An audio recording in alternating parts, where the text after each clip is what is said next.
Use an 8 mm hex key to loosen the crank screw.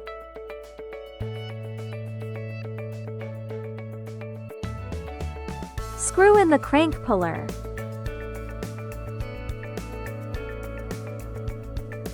Use a 16 mm wrench to turn in the direction of the front of the vehicle and remove the crank.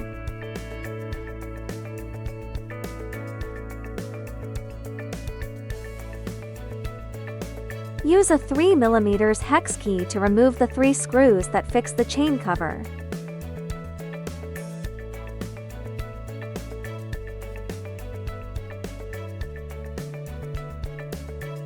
Remove the chain cover. Install the chain cover. Tighten the 3 fixing screws.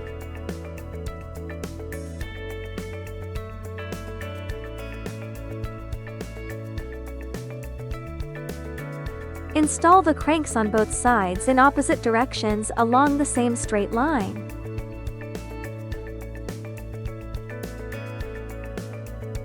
Apply thread locking adhesive to the crank screw.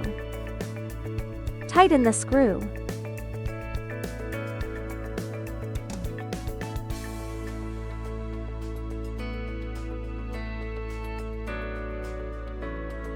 Confirm that it rotates normally.